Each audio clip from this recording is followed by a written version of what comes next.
Hi everybody, and welcome back to a very special episode of Mean Green Game Day. I'm your host Michelle Brooks, and I am joined by analysts Justin Ballou, Connor Hibbett, and Jack Brown.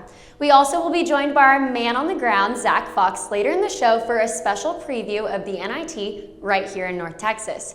But first, UNT is going dancing, and we all know that's why we're here. So after a long weekend in the Conference USA tournament, how exactly did UNT secure their ticket to the dance? Well, it all started by beating Old Dominion. I said that was the team that was going to be the most tough for UNT going into this tournament. I just thought with the matchups and with how Old Dominion runs their offense, that was going to be the toughest test. Now, we did that, and then coming into the Western Kentucky game, the biggest question was how we were going to guard Charles Bassey. We have to give a lot of credit to Zach Simmons and Thomas Bell because those guys did an outstanding job of getting physical with Charles Bassey and really throwing him off his game. He was only 3 of 12 from the field in that game, so very low numbers from him. And if you're a UNT fan, you couldn't have scripted a better start to that game. It was 17-0 in the blink of an eye, and that was the key to that game going forward because UNT could really just sit back and focus on their defense the rest of the way forward. Yeah, and I agree with you, Justin. I think we not only can thank our defense and the way we played, but I think we have to thank Charles Bassey and Western Kentucky for playing the way they did. Charles Bassey played a completely different game plan against us, which was terrible. He shot threes, and I think it got him out of rhythm. He wasn't really in the post. It wasn't a good game plan against us, so it ended up working out for us. UNT did not play very well down the stretch in the regular season, so you kind of wondered how they were going to play in the Conference USA tournament. But they performed well enough on offense, but spectacularly on defense, shut down the likes of Old Dominion, Louisiana Tech, and Western Kentucky, who were some of the better teams in the CUSA. So it gives you confidence heading into the big dance. I'm really glad that you mentioned that, Connor, because our defense was ridiculous this week. It's really hard to win 4 games 4 days in a row without a break, not to mention against a team like Western Kentucky. The way that we guarded Charles Bassey, a prospect, NBA first round draft, I would say prospect, is crazy for the Mean Green. So what does this mean for us now, guys? Going dancing. That's right. It's as simple as that. Yeah, you're going dancing. First time since 2010. Feels like redemption from last year because we finally got the bid that was coming to us from last season. Well, and it gives you a sense of hope because coming off that UAB series, we're all like, well, golly, what's this season going to end up like? Well, I'm really happy for the seniors especially because now they can end their college notes on a really good career. And hopefully maybe a couple guys end up coming back using their super senior years. But this gives you, again, hope heading into the big dance that maybe you can play with the big boys. I'm really glad that you brought up our seniors, Connor, because there was someone who made a big splash this past weekend. Guys, anyone want to touch on that? I assume you're talking about Javian Hamlet because he led the way the entire tournament, and all season it was the offense that started with him, and it's going to sting losing him next year, but I'm confident that these backups that we have right now, Reuben Jones is a freshman, he's shined this season in his own moments. We have a guy coming in that I know Jack really likes, Matt Stone, next year that may see starting action with the 4 starters right now that are set to graduate. Yeah, and I want to talk about the seniors, but also I want to talk about Grant McCaslin. It just shows how much he's done for UNT and how he's really transitioned us into an actual decent team in the CUSA. So I think he's done a really good job changing the culture here. I would agree. We are definitely on that revenge journey after getting into the tournament last year and then having it canceled just like that. So, Connor, I kind of wanted to ask you, what was your biggest surprise then? What surprised you that UNT did this weekend? I'm surprised that they ended up beating Western Kentucky as bad as we shot the second half. We were just downright poor. We didn't score for close to 8 to 9 minutes. I mean, who else could say that's how good our defense played for one? So credit to our defense and credit to our players still doing what they had to do to ultimately finish the game with a win. But who else could say that you don't score for a period of 9 to 10 minutes against the best team in Conference USA and you still end up winning at the end of the game? So again, credit to our guys. They found a way to win. That's the most important thing. But that's been the story all season with this offense. The time that it goes wrong is when they have those scoring droughts in the game. And it seems like it's happened in every single game this season where they go 5 or more minutes without a point. And simply it won't cut it in March Madness. But it's really surprising that even though that happened in these 4 tournament games, their defense was good enough to win the 4 games. That was really surprising to me. I agree with that statement completely, Justin. So, guys, how do we perform next? Okay, what does UNT need to remember coming off these 4 games? I know It was really great, but how do we not get complacent right now? You just have to keep playing great defense. I mean, that is UNT's identity, is the terrific defense. Offensively, everything goes through Javian Hamlet. It's going to start there, it's going to finish there, and that's going to be the way it is in the tournament. But the defense is going to be what's key, because they're going to have a lot of low-scoring games, because UNT is not a team that's going to go off shooting-wise. So it's going to be a lot of low-scoring games. So I'm looking at UNT's defense as the key once again going into madness. I think the most important thing is that even though it may not be the prettiest style of play, UNT has found their identity. And I think they knew that coming into the season what their identity was, but I think they have reassured themselves what they are capable of doing. So I'm glad that we are entering March Madness playing the best basketball that we have all season. Yeah, and they really established themselves with that identity over the conference tournament. I agree with that completely. Well, I know that you guys were there, right, Jack and Justin? What was that like for you when you saw UNT secure that ticket? What was that like? Well, let me just point out two particular moments where you could really feel like something special was going to happen. The first was Marjez McBride making that three-pointer that set the game to overtime. It felt like that game was slipping away, like Connor mentioned, late in the second half because we weren't scoring the ball very well. But that three-pointer, that was amazing because it sent the game to overtime. It clinched everything for us, it really felt like, because it felt like we were riding the momentum at that point going into overtime. But Marjez McBride was such an interesting player, and it's interesting that he's the one that stepped up this tournament because he struggled with his shot this season. He shot in the mid-30 range pretty much throughout the whole season, which was a step back from where he was last year. Now in the tournament, he shot 11 of 21, so an over 50% mark in the tournament. He's one of those shooters, one of those three-point shooters that when they get hot, they are impossible to stop. But when they're cold, you can't buy one. But he got hot in this tournament, and credit him, he made a ginormous shot at the end of that ball game. And then the other play where you could really feel it in the crowd, Thomas Bell made a block at the end of overtime. It was 59-57. I don't remember which Hilltopper player it was, but one of their speedy guards ran into the lane and went up at a very awkward angle. But Bell did a great job of going straight up, blocking that shot. It would have been easy to commit a foul. He did it. He went up and got the block, no foul call. It set up James Reese ultimately making the two game-winning free throws. It was just such a surreal moment to be there in the crowd. You could really feel the excitement from the crowd. It was in Frisco, so it felt like a home game. Even with the limited capacity, you could just feel that the Mean Green fans were the excitement was building that whole game. And then when they sent it to overtime, we had the momentum. We were feeling it. I was watching it from my couch, but I could feel what you guys were feeling for sure. Now I know Western Kentucky had some heartbreak there because they lost, but they are not done.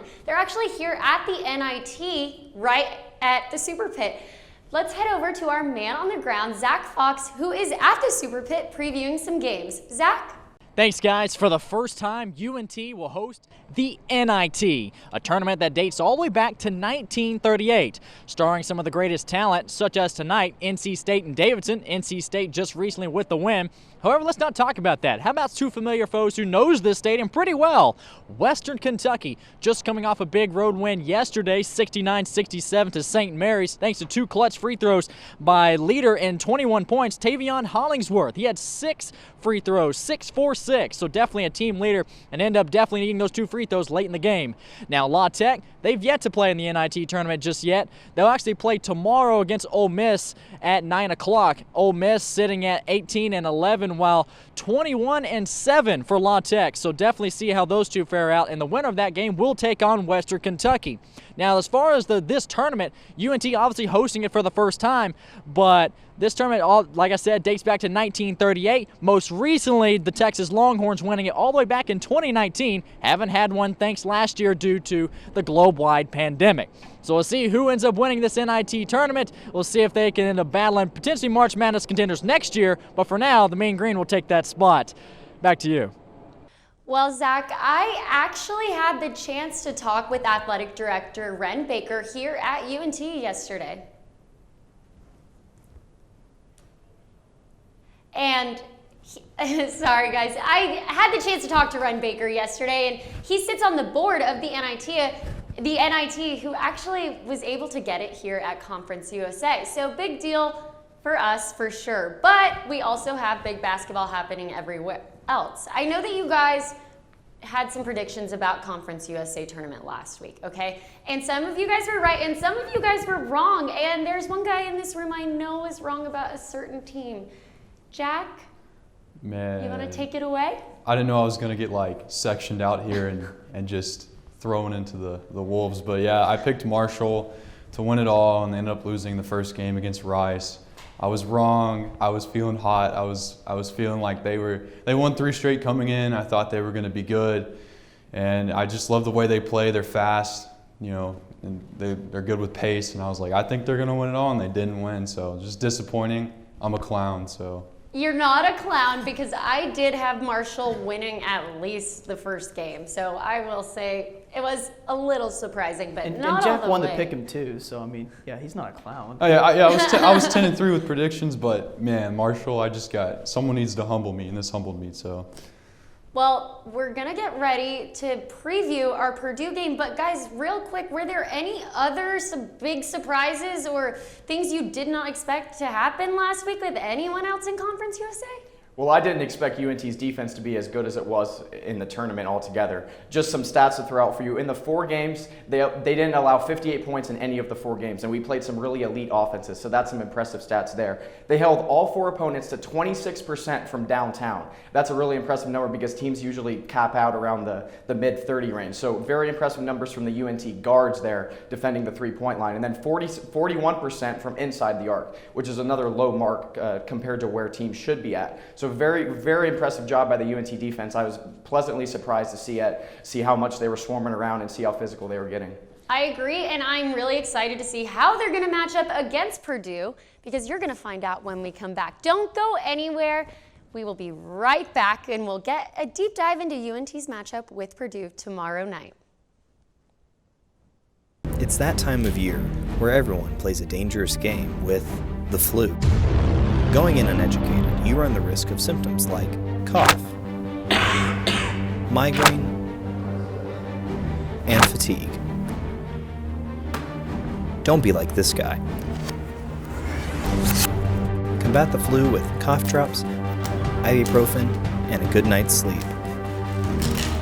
Be smart, don't catch the flu.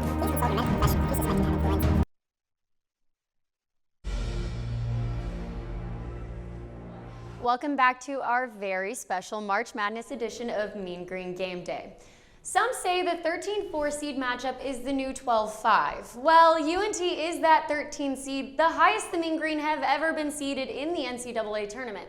So guys, UNT will take on number 4 seed Purdue tomorrow night. I want to see what our keys for this game, but Justin, you just touched on UNT's depth. Okay, UNT, we're older. We have some teams, and this Purdue team, they're young. They made a splash in the Big Ten. What should we expect from Purdue? Well, Purdue is a very solid team all around and a very efficient team all around, much like UNT. They only had 8 losses during the season, and only 2 of them were by more than 4 points, and that was against Michigan and Iowa. So a team that's been very competitive in a conference that's been very competitive this year with the Big Ten Conference. They're 45% from the field overall as a team. Like I said, they're about getting to the basket a lot, like UNT is. I think this is going to be a slow-paced, gritty matchup. Purdue is 274th out of 350 teams in terms of pace, and UNT is 350th. So it's going to be a slow-paced defensive battle here down the stretch of this game. I expect like a mid-60s, maybe high 50s type of final score. Man, that's just disgusting. That would be a disgusting game to watch. Talk about Michelle's dad real quick. We were talking before. The over-under, it's like 120, the over-under for total points score. So I think if you bet under, you're going to win. But I agree with Justin. Honestly, I don't think it's a good matchup for UNT, though, at all. I think they just have some of the biggest – they're the tallest team in the Big Ten. And so I think with just Simmons, and Abu's just Abu, but I think you got Zach Edey, who's 7'4", and Travion Williams, they're one of the best Big Ten big men. I don't think it's a good matchup. Because if we play with our pace, I think they're going to set up on defense and they're going to stop us. Yeah, teams that have beaten Purdue this season have been fast-paced teams and teams that excel in transition, and that's not what UNT is. But I think the one place that UNT can be successful is on defense, guarding Purdue from the three-point line, because this isn't a team that's going to shoot a ton of three-pointers, and they shoot under 34% when they do as a team. So if UNT is able to get out to a lead like they did against Western Kentucky, maybe not that big, but if they're able to get out to a lead in the second half and make Purdue shoot three-pointers, that's not their game, and that's a place where UNT could have success. But like Jack mentioned, the hardest part about matching up against Purdue is matching up against their front court size with Edey and Travion Williams.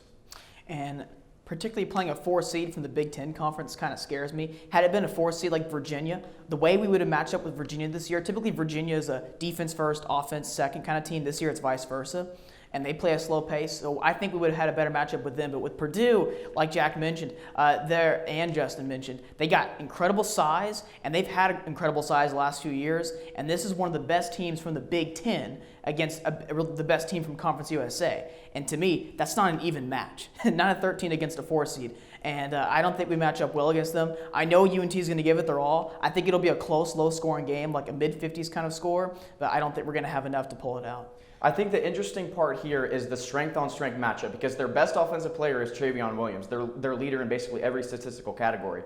Our leader on defense is Thomas Bell, and we have seen him play against guys that are bigger than him this season and be more physical and excel in that role. So this is going to be the ultimate test here against a guy like Travion Williams because he is a scorer. Obviously, with a team like that, our defense does need to come out really strong, but I like how you touched how we came out against Western Kentucky last week. Because we did. We started really strong and we plateaued, and that is something that could happen this tomorrow against Purdue. So, guys, what do you think? How does UNT not plateau like that? They can't afford to do that again. If they go on a scoring drought like that, they're not even going to be in a close game if that happens. It's game over. It's game over. And honestly, I was surprised that we're able to do that against both Louisiana Tech and Western Kentucky when they went on scoring droughts. But I can surely tell you that they're not going to be able to pull off that against the Boilermakers. And I think offensively, it's going to revolve around the movement. There's going to have to be more movement. Even in the final game, I know they won, but the offense didn't have enough movement going on around Javion Hamlet, and that's been a problem a lot. He can get to the lane, but if there's no guys moving around him, then there isn't a passing lane. So you have to have your guards shifting around, Zach Simmons moving around in the post. You have to have that movement on offense to get this defense lost. They're top 5 in the Big Ten at defensive efficiency. So it's going to be really easy for them if you're just standing at the 3-point line. Anybody can guard that. So I want to see movement around on offense around Javion Hamlet. Yeah, well, I know we've touched on some players, but I want you guys to tell me exactly who your key players are. Jack, I know you're about to go into that, so tell me, who from UNT are the keys besides Hamlet? I think McBride. Like when you have Zach Edey and Travion Williams in the paint, I think the 3-ball becomes extraordinary. It's just a thing you have to hit. You have to cash in every time. And so I think McBride has to have a big game. You have to hit the threes he shoots. Yeah, I like that pick. I would even say James Reese as well, same kind of thing. You have to have your sharpshooters on in this type of game because Purdue can score a lot of points on you. Well, my guy all season has been Zach Simmons after Javion Hamlet. And the way Zach Simmons played defense in the Conference USA Championship game, we're going to need that and a little bit more in the first round against Purdue if we have any shot at pulling this off. Because, again, Purdue's got size down low. And if we can't match that up, it's going to be a long day. I think it gives you some hope, though, just how well Simmons performed against Bassie, though. It gives me a little bit more hope that he'll be able to handle Zach Edey. And Zach Edey's a guy that doesn't play a ton of minutes. He only averages like 15 minutes a game this season. But this kind of reminds me of a similar situation with earlier in the year when we faced UAB, because Trey Jamison for them didn't play a lot of minutes throughout the whole year, but he played extensive minutes against Zach Simmons and actually played well. So it kind of reminds me of the situation here. The guy doesn't play a ton of minutes. So I want to see Zach Simmons getting very physical with him and testing his endurance, because over the course of a tournament, it's going to be hard for him to play a lot of minutes if he hasn't seen a lot of playing time this season. So test his endurance, get his feet moving, and then maybe get him in foul trouble and get him out of the game. Okay, so I kind of feel split right now because Jack and Connor, I feel like y'all are saying no chance for UNT at all. Justin, are you saying there's a chance for UNT if they do this? And do you see UNT being able to do this tomorrow night? I think we have a shot. Okay, I figured we would be a 13 seed coming into this tournament. I didn't think Conference USA would get above like a 12. Figured 14, 13 was probably the right range. With the alignment of the brackets this year, I think Connor mentioned Virginia. I think Purdue would probably be the second most favorable matchup for UNT other than Virginia. If we played Oklahoma State or Florida State in the first round with first rounders galore everywhere with those two teams, I would say good season. But with Purdue, I think we can match up well with them because we have a kind of similar style of play. I know that they're a little bit taller than us and a little bit bigger than us, but I think we can get physical enough. And I think our defense, with this defense, we can beat anybody. Yeah, it's not the defense that's a worry for me. I think we have a shot. It's just offensively, McCaslin, they have to change the game plan up. I mean, you got to push the ball. If you come up and you run your set and you run your play, you're going to have the big man just sitting there, and it's going to be hard to score in the paint. And so I think, or you're going to have to do some pick and rolls, bringing those big guys out and throwing it into the post on a guard, or having Hamlet ISO with the big guy. So you're going to have to change your game plan up if you want to win. So there's a chance then, Jack? There is a chance. It's just, man, we can't get in these scoring droughts. Yeah, you have to avoid that. You have to come out and get out to a big lead early. That would really go a long way to helping you, because then you'd be able to just focus on the defense the rest of the way. Yeah, you have to avoid scoring droughts. In March Madness, that is where it's going to cost you if you go 5 minutes or 10 minutes like they did against Western Kentucky with only a few points. It's going to cost you. And another small thing, this is kind of speculating to the minor degree here, but if UNT has a 2, 3, 4, 5 point lead late in the game, like around 2 minutes or so, I think they have a really good shot, because I can see like a 58 to 53 kind of score either way. If UNT can get a lead under that 4-minute mark, I think they got a really good shot, because I know who's going to have the ball in his hands, and that's going to be Hamlet, and he's a terrific free throw shooter, and free throw shooting and guard play really matters in March Madness. And you're absolutely right about that. And Purdue, they don't shoot free throws very well. And specifically, Travion Williams only shoots 50% from the line. So that's why I'm saying Thomas Bell, he can get as physical with him as he wants. I mean, obviously, you got to stay out of foul trouble, but forcing him to go to the line wouldn't be the worst scenario. You know, if he's going up for a layup, just commit the foul, and he's only expected to make 1 out of the 2 free throws rather than the 2 points, right? So it's just going to be little chess matches like that in March Madness. You know, those little plays can really decide the game. But they don't shoot free throws well, so I think our defense can get as physical as they want to. Well, that's what I was going to say too, Justin, is I feel like everyone knows this about the game of the basketball, and if you don't, you need to. Defense wins championships, and so does free throws. So these will make a big difference for us, for sure. So UNT might have a chance, I don't know. But UNT isn't the only Texas team that's expected to make some noise in the tournament. In fact, there might be a few. When we come back, we'll give you a rundown on which Texas teams you can count on and maybe who just got lucky. Stay with us. Oh, hey, didn't see you there. Let's get started. This is a motor vehicle. This is the blinker mechanism. To use it, push it up for the right blinker and down to go left. You're welcome. It was easy.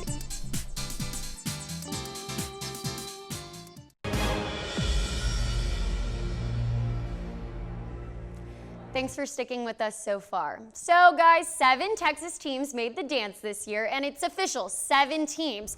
I have the score right here. Texas Southern just beat Mount St. Mary's 60-52, pretty good. Even our very own Mean Green are obviously in the dance, but I know who to expect from these teams that I think are going to go to the furthest. Who do you guys think are going to go the furthest in this? Well, I think Baylor's going to go the furthest, and they have a small ball lineup, which I think really in March Madness, if you can perfect your small ball lineup and your 5-guard lineup like Baylor does, you're going to give teams a lot of problems. They have the 1 seed, so obviously they get the 16 in the first round, which I like their matchup there. They get UNC or Wisconsin in the second round, provided they win in the first round, and those are 2 teams that good guards really go off against defensively, so I like the matchup there for Baylor as well. And then the Sweet 16 game would either be Villanova, Purdue, UNT, or Winthrop, and again, all games that are good matchups there for Baylor. So I like them at the very least to go to the Elite 8. From there, I think they would either play Ohio State or Texas Tech, so that's where it would get tough for them. But I like Baylor to make the Final Four, and I like them at the very least to make the Elite 8. I think Baylor's an obviously great pick. I think they're good. I think we started seeing them play a little bit better after their long COVID pause. We know what they've been all season. I think we've seen a lot of people kind of downgrade them now because their COVID pause. Like, oh, I don't know about Baylor now. Maybe Illinois. Well, obviously Illinois is a very good team too, but I wouldn't be surprised to see Baylor in the national championship, at least in the Final Four against Illinois. Another Texas team that I would keep an eye on, though, are the Longhorns. I really like them. In the East region to me is set up perfectly for the Longhorns to make a Final Four run. I think they match up really well against potentially UConn or Alabama, and I think they have a really good shot at beating Florida State in the Elite 8 and getting to the Final Four, and they play Gonzaga, most likely. I don't know if they can beat them, but don't be surprised if the Longhorns are in the Final Four in Indianapolis. Yeah, and that region right there with the Longhorns is probably one of the weakest region. Just shout out to Texas Southern real quick. Johnny Jones, the guy that took us to March in 2008, 2010, he's going dancing with Texas Southern. Going back with Justin, Baylor is like a trip to the orthodontist. It's just not fun. And I think when you play Baylor, their offense and defense is so good. It's just unfair. And so I like them to go all the way to the Final Four. I like Tech too, going to the Sweet 16. And then Houston, I like going to the Sweet 16 as well. I know we hit, our obvious highs. Baylor, been number one. Texas, I really like Texas. Connor, I knew you were going to bring up Texas, not surprised. But guys, are there people in here right now from Texas that maybe shouldn't have got in? Who surprised you? Well, how about UNT? I mean, coming into the conference tournament, you were the 3 seed. So I don't think really anybody outside of this university expected us to go as far as we did. And I know that me and Jack both didn't pick us to win. Credit Connor because he did. But a lot of people probably didn't have us going that far. So how about UNT as the surprise from the state making it? But I'm looking at another surprise team like Connor is, and that's Texas. And not a surprise because they made the tournament, because they won the Big 12. But I'm surprised with how consistent they've been this season, because they do have a lot of experience on their roster. 4 out of their 5 starters are upperclassmen, but they have a lot of freshmen that play around them, and they have a lot of freshmen that come off the bench and step into that lineup. So I was kind of wondering how that was all going to mesh this season. But Shaka Smart did a great job of really turning around the Longhorns, and I like them also to go far, just like Connor does. We've definitely seen some depth from them this season, and a stronger season, or a stronger team than we've seen in seasons past. So I am definitely on the Texas train right now too, which is not something that's normal for me. But Jack, anyone in here that surprised you? I gotta go Texas too. I think Texas is, well, honestly, UNT is like the biggest shock, but Texas, how consistent they have been, because that's been their #1 knock. And it's just them being consistent, Shaka Smart finally getting a team that's good and playing defense is a big deal. And getting a freshman like Greg Brown to come join the squad is a huge deal too, because he's going to be an NBA prospect. So, but I have Texas losing early in the round of 32 to Michigan State. So I just think it's the way the needle falls, and I think they're going to lose to Michigan State. And you always have to watch for teams who play well at the end of the season going into the tournament. I discussed that a couple months ago, and Texas is doing that at the right time of the season. They peaked early and late, though I think a lot of their problems throughout the middle of the season, they had a little bit of a COVID pause, and they also had a really, really difficult stretch in the Big 12. And that's another thing. They were one of the better teams from one of the better conferences in the country. So to me, that grades out much higher for Texas than someone from a lesser conference. So watch out for the Longhorns. Yeah, you're exactly right about that, and you're exactly right that they peaked early and late. And when they were losing games in the middle of the season, it just seemed like it was unlucky for them, because they were always running into a team that was red hot and playing their best ball of the season. So it just seemed like Texas kind of was unlucky with their scheduling in the middle of the year, and that's why they lost some of those games. But yeah, they turned it up a notch at the end of the season. Obviously won the Big 12. I don't know if a lot of us had that coming, but that was impressive there. So yeah, Texas is a scary team. They're one of the most battle-tested teams in this bracket, and and to back myself up saying they're going to lose in the round of 32, I just think that's like, there's no way they should lose, but just the way I feel. So I think that's what's going to happen. Yeah, Jack, I feel like if we've learned anything about you is you love some upsets. Yep. Right? Yep. Would you say so? Me. Yeah. So yeah. We'll see if you're right about that, Jack. But we've talked about our contenders. We know the obvious contenders. Who's pretending right now, guys? Anyone pretending? I'm still looking at Houston, and I've said this all season long. I don't value their conference enough. They play in the American Conference. They're not seeing teams like Texas is. They're not seeing Big 12 teams and Big 10 teams like they may see in the tournament on a nightly basis. So I just don't think with the teams that they've played this season that they're ready for March Madness. I think the bracket is a little bit favorable to them. They have a questionable matchup in the second round with Clemson or Rutgers if they get through the first round, 2 teams that were kind of struggling. So I like them to make the Sweet 16, but from there I have them running into a very hot San Diego State team that I really like, and I have them not going farther than the Sweet 16 in none of my brackets. I could talk about Houston as well. I do agree with that, Justin. But I'm going to hit on a different team. I'm going to talk about the Michigan Wolverines. Now, obviously, they're a #1 seed, and they're one of the best teams in the country, yes. But I don't think they should be viewed upon like that coming into the tournament without one of their best players in Livers right now. Livers is not just a productive player on both ends of the floor. He's also an incredible team leader. And without him on the floor, the Wolverines are a completely different ball club. In Michigan, potentially in the round of 32, if they have to play against LSU, more than likely, I think LSU will beat St. Bonnie. If LSU can get by St. Bonnie, keep in mind LSU's got one of the more elite offenses in the country. They've got 3 guys who can make some incredible shots, and if Michigan does not have Livers, that is an upset watch. And we've seen over the last few years, there's always like that 1-8 seed that beats that 1 seed every other year, and I think we have a potential for that this year. I like how Connor, we're talking about Texas yeah, and goes to LSU. Yeah, well, we all know It's that close. those are They're Connor's close. favorite teams, right? Every sport, would you say, right? Is that true? Not Yes, from yes, Texas, I'm though, loyal to Connor. my teams. I'm loyal to my teams regardless of the sport. You couldn't help yourself. But I really do like the matchups. I'm not going to be, I'm a little bit biased, but I want people to know this, and this is true regardless of the sport that I analyze, and that's I'm a sports analyst in whatever sport that I'm doing, and a team fan second. So. Attaboy. But Well- I like your point about Michigan too, because Livers is really their heart and soul. He's the leader of that team, and now their offense and their defense is all going to be centered around Hunter Dickinson, and he's a terrific player. But how much of the weight is he going to be able to carry? That's really the question going into the tournament He with can't Michigan. rebound. Which either. we are going to discuss right when we come back. Well, we know how much everyone loves our predictions round, and I know we got a little bit into it already, but what better way than to predict the whole tournament right when we come back? Stay with us, and we will talk about our Western and Southern regions.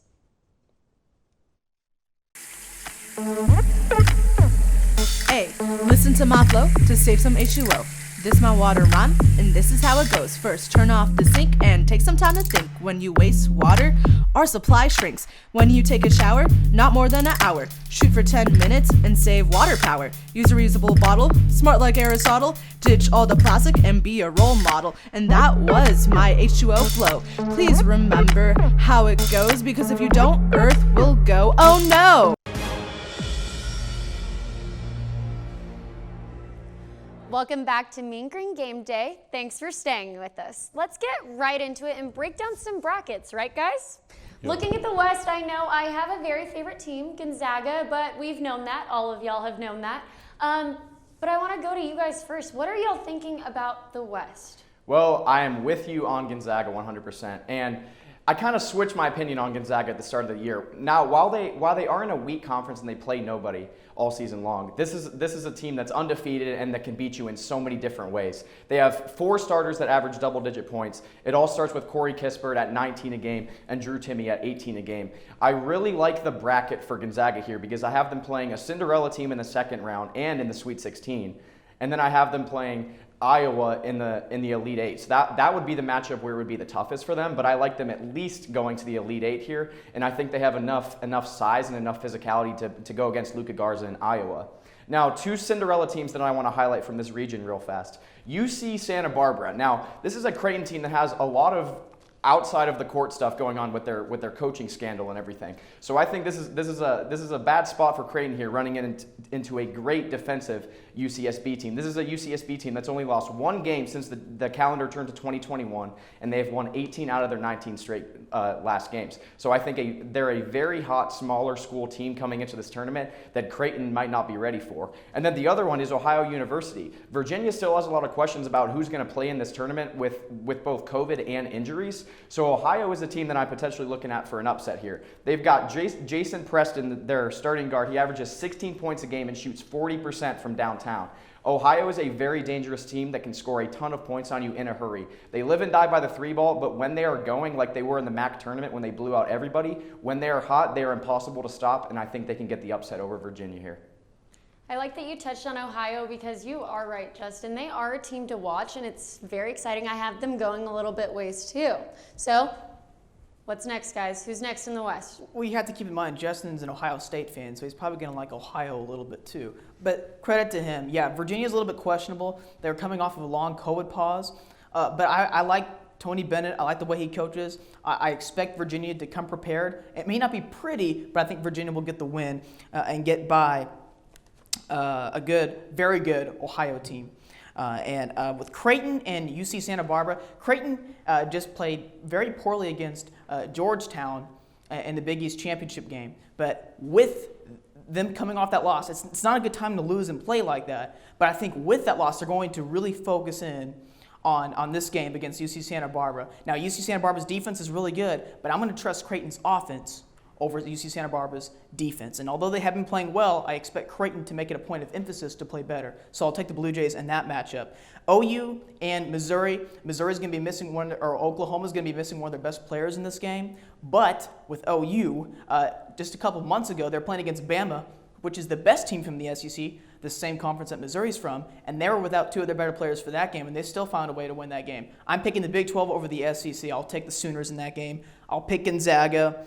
USC, I'm picking them over Wichita State. I think Wichita State just won about an hour ago or so. But I will take Kansas over USC in the round of 32. I trust Kansas more than USC. I trust the Big 12 again more than I do the Pac-12 in this case. And then I'll take Iowa to play against Gonzaga in the Elite Eight. But I think Gonzaga is a little bit too good. Although, what I will say about Gonzaga, they have played some really good teams this year earlier on in the non-conference, and they won by double digits in all those games except for one. They've only really had a couple close games all season. So this Gonzaga team, and they've got an elite offense. I do have them going to the Final Four, and I have them going to the national championship, but I'll get to that later in the show. But Gonzaga's got an elite offense, one of the best offenses that we have seen in recent years in college basketball. And this is a truly elite Gonzaga team, not one that just beat up on inferior opponents. This is a truly elite basketball team. I hope all of you have been watching every episode this season because I've been swearing by this to all of these guys and none of you have agreed with me. That's all I have to say. Jack, you can tell me about your West real quick, but if you go all out for Gonzaga, just know. All of you just know, okay? Jack? I got Gonzaga winning the West. And I feel bad for everybody else in the West because there's Iowa and Gonzaga. I think it's kind of really predictable. You have some upsets later on in the round of 64 and the round of 32, but I think when it just comes down to it, Iowa and Gonzaga are the best teams and they're the most battle-tested teams, and I think they're going to get there. One team that I potentially that I really like is USC. Pac-12. That Kansas USC game in the round of 32, I struggled with that one, but only because ESPN just shoves down my throat Evan Mobley, who's supposed to be one of the top picks in the draft. They're giving him the Zion treatment with just throwing down all his highlights and stuff down my face. So it makes me think USC, and it could test Evan Mobley's skills and see if he's really a top draft pick. So I think they have a potential of getting farther than the round of 32, but I think it really comes down to Iowa and Gonzaga's going to win. Well, I have Gonzaga, obviously. We already knew that. But that's because I love Mark Few. First of all, 21 seasons. There is arguably not a better coach, I would say, under that. This man goes out. He recruits from everywhere. There's guys on that team from Mali, France, Russia, Canada. But one person that I really, really like to watch is Drew Timme. And y'all know why? Because he is a North Texas boy. Did you know that? J.J. Pierce. Someone I really like to watch. But other games to expect. Connor, you just mentioned Wichita State, and I had Wichita State, but they just lost by 1 point to Drake. So was that an upset for any of you guys? No, it wasn't for me because I like USC a lot like Jack does. I even have them beating Kansas in the next round. So no, I didn't take an upset in that 11-6. But 11-6 is a common one where you'll see the 6th seed falling. And Drake's sneaky. I mean, Missouri Valley Conference, I think they were at one point won like 17 games in a row, so they're sneaky, so you never know. All right, well, let's jump over to another region with another really big name that I know everyone's going to touch on right now.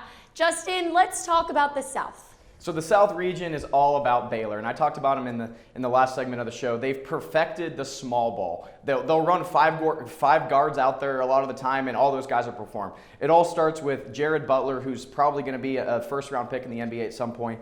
Davion Mitchell and Massey Teague all average double figures for the Baylor Bears. As a team, they're 49% from the field, and they shoot 42% from downtown. They can score a ton of points in a hurry, and being the 1 seed, I have, as you see my bracket here, I have a lot of upsets going on around them, so I kind of like them to just stay solid while the teams in their bracket kind of fall around them. And some of those upset teams, like I wanted to touch on, Utah State over Texas Tech here. I know this is a common one because Texas Tech has been kind of up and down all season long, but two teams that play terrific defense, and I think Utah State's offense has just been maybe a little bit more consistent than Texas Tech's has down the stretch. So I like that. I like that upset there for Utah State. And then Colgate over Arkansas. I can't really get a gauge on Arkansas because, yeah, they won the SEC, but they're also another team that's kind of been up and down all season. And Colgate is second in the nation in scoring at 86.2 points a game. They can score a lot and in a hurry. So I think Arkansas's defense is going to have their work cut out for them there. And I like Colgate enough to even take them in the upset here over Arkansas. So, Justin, then what about UNT and Purdue? Because they are also in that same region. I'm going with UNT. I think we can do it. Just wanted to clarify, just wanted you to touch on that. I actually have us going to the Sweet 16, too, in this bracket and falling to Baylor, which I think would be absolutely outstanding. I had us playing Colgate here in the second round. Or I had us playing Winthrop here in the second round, I should mention. And I think we can win that game there and advance to the Sweet 16. If we beat Purdue, this can happen because Villanova is a team that's been up and down all season too. So let's make this happen here. UNT to the Sweet 16, let's go. Okay, well, Connor, I want to hear about your South because I know there's a team in there that's a little bit different that you kind of are interested in right now. Is that so? Oh yeah, definitely. Well, I want to touch on what you said earlier, Michelle. You brought up about how you mentioned like a couple months ago talking about Gonzaga and then how we weren't talking about them. Well, I was talking about them, but I was talking about them being second, not first, because I think Baylor deserves the #1 ranking because they're from the Big 12 and were dominant all season until COVID hit them. I expect Baylor to bounce back big here. As you can see, I've got them going to the Final Four, winning the South region, and then getting to the national championship. But again, we'll discuss that later about the national championship pick. But I see a couple potential upsets in this region. Villanova is one of the more questionable teams in the whole in the tournament field right now. They just lost one of their best players in Colin Gillespie, their point guard, a couple of weeks ago, and they've been questionable ever since. And even before he got injured, they were still kind of questionable. Now they're kind of depleted in a way. And Winthrop's one of the hottest teams in the country. They've only lost one game all season. Don't be surprised if we see another 12/5. If you're going to be picking double-digit seeds to beat the single digits besides the 10-7, 12-5, obviously 11-6s are always good picks, particularly if they're a Power 5 over a mid-major team. Now, this isn't the case, but Villanova's a little bit down right now. I'm going to go with Winthrop in the upset there. UNT, as you can see, I have them going to the Sweet 16. I have them beating Purdue. I have us beating Purdue and then beating Winthrop in the round of 32 and getting to the Sweet 16 against an opponent that we may not want to see. But we did talk about it. A couple of my friends talked about it preseason that UNT and Baylor would be some of the better Texas teams. And wouldn't that be great if we faced off in the NCAA tournament? Well, we might get an opportunity. And as you can see, I have us facing Baylor. Obviously, I have Baylor winning that game. But UNT, no doubt, I think could have a sort of like a Cinderella kind of run to the Sweet 16. Well, I want us to be able to break down the rest of our brackets. So, Jack, give me a quick rundown of your South so that when we come back, we can talk about our championship games. Yeah, I'm just going to go back on the West. It's unfair to have, Gonzaga, and it's unfair for the South to have Baylor. That stinks for all these teams. I think both those teams are up here, and then the rest of the NCAA is down here. So I have Baylor, getting to the Final Four. I changed my mind today about UNT and Purdue. I got Purdue winning, and then Purdue going on to the Sweet 16 and losing to Baylor. So I think Baylor's just the ultimate team here, and then they're going to get to the Final Four. Well, I am really looking forward to this Purdue game against UNT. I have Purdue advancing as well. I have Baylor going all the way. They are the strong team. I don't feel like it's fair either. Purdue, I'm excited to see them hopefully match up against Villanova and take that win. I have Villanova going against Winthrop winning, but we'll see. I know they've lost those two starters, so it could be anyone's game, and that could be a really good game to watch, I would say. When we come back, you're going to get the rest of our predictions. Who do you think is going to be left dancing at the end? Don't go anywhere.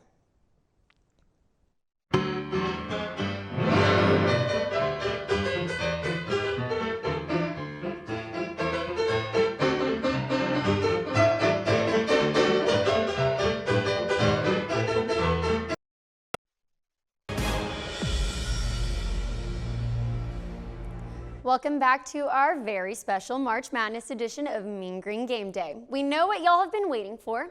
Let's break down these regions and see who we all have left standing. Connor, talk to me about the East right now. Well, as you heard, I said earlier in the show, I do have a big upset, and I'll get to that in a second. Obviously, Michigan's the #1 seed in this region, and obviously they've been one of the better teams all season. But they're also without one of their better players in Livers, and he is a true team leader. Without him, it's kind of questionable to see how far the Wolverines can go. I do expect them to beat the 16 seed, obviously, with Texas Southern. But we've seen the last few years in college basketball an 8 seed beat a 1 seed, and I think we have an opportunity of that with the LSU Tigers. Do not sleep on the LSU Tigers. They've been playing some of their better basketball in the season at the end. They're defending now. They've got elite.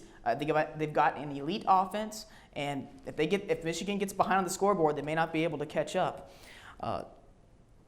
Michigan State is another team that I'd watch for in this region. Michigan State plays against UCLA later tonight. If Michigan State wins that game, I do see them as the 11th seed. I talked about this earlier, a Power 5 11 seed, beating a mid-major single seed, if you will, with BYU. So I could see Michigan State also being a dangerous team. But the big story, obviously, with this region, Texas. And I really like the way it shapes up for Texas to make a deep run potentially to the Final Four. If Florida State would beat LSU and then Texas matches up against Florida State later in the Elite Eight, I really like those two teams. It's going to be a fun, high-paced game, lots of points, and I like Texas to come out with that with their elite guard play.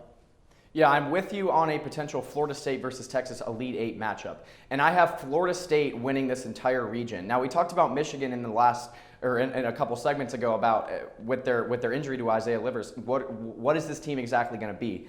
Now, Florida State is a very, very solid offensive team. They're the most efficient offense in the ACC, and even though the ACC was down this year, they still have a lot of good offensive teams. They have a lethal trio of scorers. MJ Walker, Raekwon Gray, and Scotty Barnes all average double figures a game. They shoot 47% from the field and 39% from downtown. So another team that gets hot and gets hot a lot on the offensive side of the ball, and I would even take them over a team like Texas.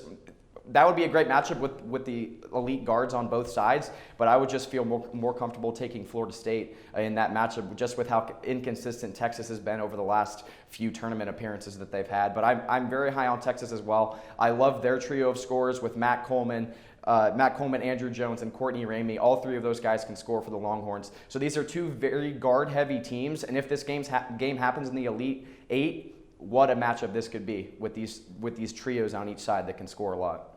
Yeah, and I agree with you on Florida State. I have them in my Final Four, winning the whole East bracket. I just think they're the best offensive rebounding team in the country with college basketball, and I think they also, 5 players on their team average 1 3-point made a game. So I think they really know how to score the ball. I also have Michigan State with Tom Izzo. I think they're gonna win here in like 30 minutes, hopefully, and they're gonna get in. And I think they're gonna upset Texas. And I think I have them going all the way to the Elite Eight. I think that defense is gonna bog you down, and they have guys that can really light it up. So I think Texas is gonna fall to Michigan State early. I like Texas, obviously. I have Texas winning in the East, but I was really stuck because I had Michigan and Texas matching up, and guys, if that's the case, which I know y'all don't have that matchup, but if that's the case, that's going to be a game, and I don't know. We'll see what happens for Texas.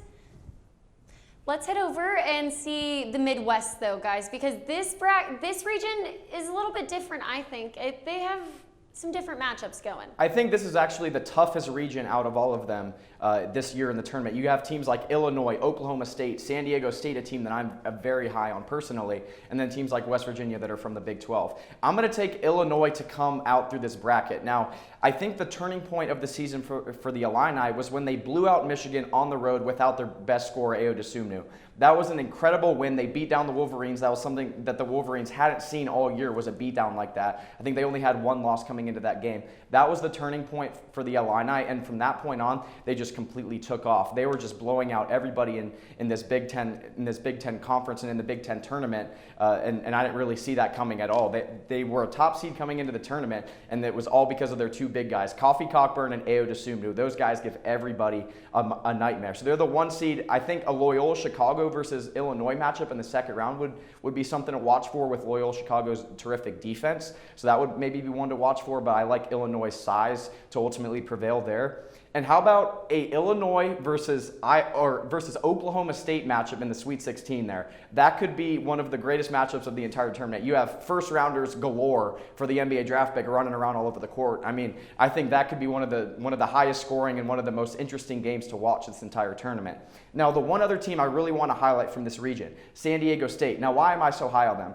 I think this is the hottest team in the entire tournament field coming into this conference. They have a terrific duo with Jordan Shackle and Matt Mitchell. They have 14 straight wins in the Big West coming into this tournament, which is really impressive, and they won their conference very easily. Jordan Shackle's 46% from downtown. So, I mean, they can score the ball. I like SDSU to go far. I have them beating Houston in the Elite Eight to in the Sweet 16 to ultimately lose to Illinois in the Elite Eight. Watch out for the Aztecs, but I like the Illini for the whole side of the bracket. Connor, do you agree about the Midwest? Do you think this is the most stacked region right now? I do. What other region could say they have a Sweet 16 matchup likely between Oklahoma State and Illinois that could go down as potentially one of the toughest games in the whole entire tournament? Typically, those kind of games don't come up into the Elite Eight or Final Four. So yes, I do think this is the most difficult region of the four of this season in the tournament. Another team that I watch for is Rutgers. I'm not high on Houston, and I think Rutgers will get by Clemson, who I'm not high on either. And I think Rutgers could have a potential chance to get to the Sweet 16. And I think West Virginia is another team to watch out for. I think West Virginia has the easiest path to the Elite Eight. Not to the Final Four. I don't think they're getting to the Final Four. But don't be surprised if you see the Mountaineers in the Elite Eight. San Diego State, they are one of the hottest teams in the country right now, like Justin said, no doubt about it. But I would really question to see if they can get to the Elite Eight. Syracuse is an interesting matchup for them. San Diego State shoots the three ball well from the perimeter. Syracuse defends well from the perimeter. And I know Syracuse is always ready come tournament time. They busted lots of people's brackets the last couple of March Madnesses that we've had in 2019 and 2018. Don't be surprised if the Orange do it again. Jack, what do you think? Yeah, I got Illinois going all the way to the Final Four. I think Kofi Cockburn, they're a big man. I think he's the best big man. I know there's Luka Garza in the Big Ten, but he's the closest thing we have to a modern day Shaq, it's a Shaq, you know, obviously, Shaquille O'Neal, the and one sneakers. He's just great, fantastic. And then I have San Diego State as well, going to the Elite Eight facing Illinois. I think they're one of the most underrated defenses in the country, and they have two guys that are walking buckets that can drop 20 at any given time. Loyola Chicago got the shaft. They're going to win in the round of 64, and then they're going to have to play Illinois. And so it sucks for them, but Illinois has probably the toughest march to get to the Final Four, in my opinion. That matchup against Oklahoma State is, I agree. I mean, I know we're all expecting Oklahoma State to get there. It's not official, but that matchup is going to be definitely the game to watch. I personally have been high on Illinois all season. I just like to watch them play basketball. You're right, they have some big men and they get around. But another team that I have been on high on, and I've been on high on them for a few years, Justin, you brought them up, San Diego State. They are just a good basketball team, and they've been so consistent for a few years. I have them losing to West Virginia, but I think it could be a really close game, and as we all know, March is madness, so really nothing means anything.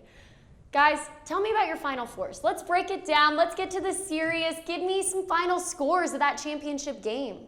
So for me, my first matchup would be Gonzaga against Florida State. And since Florida State is very, very guard heavy, and then Gonzaga has a bunch of size, I would just favor Gonzaga in a matchup like that and have Florida State's four-seeded run to the Final Four there come to an end. But what a run that would be for them there. And then in the other matchup, Baylor versus Illinois, I mean, that would probably be second in my must-watch behind Illinois, Oklahoma State. Again, Baylor, very guard heavy, a very small team versus a team like Illinois that has a lot more size. So I would go with the team that has more size ultimately in that matchup. And then my national championship, Gonzaga versus Illinois, I'll go with Gonzaga. It's 2021. It's the year where we're going to get the undefeated team. Let's go Zags. Okay, do you have a final score, Justin? Do you have a prediction? 77-73 Zags. Okay, Connor, what are your thoughts? Final four, final score, what to watch? Justin and I actually have a very similar final score prediction for the national championship. We'll get to that in a sec. Final four, I got Baylor and Illinois.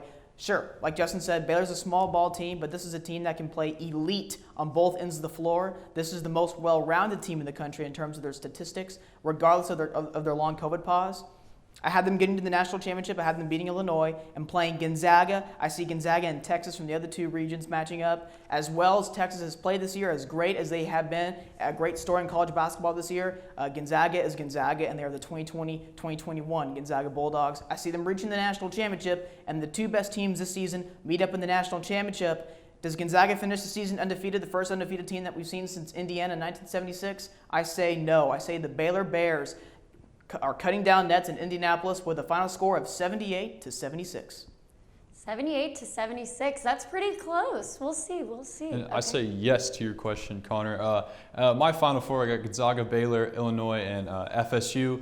You know, I had Alabama and FSU's place. They're a different team, but, you know, it's COVID season. I thought maybe it's going to be too easy to put 1 and 2 seeds up in the Final Four. So I got FSU versus Gonzaga. Gonzaga's clearly the better team, the best team in college basketball. And I have Baylor and Illinois, both really battle-tested teams.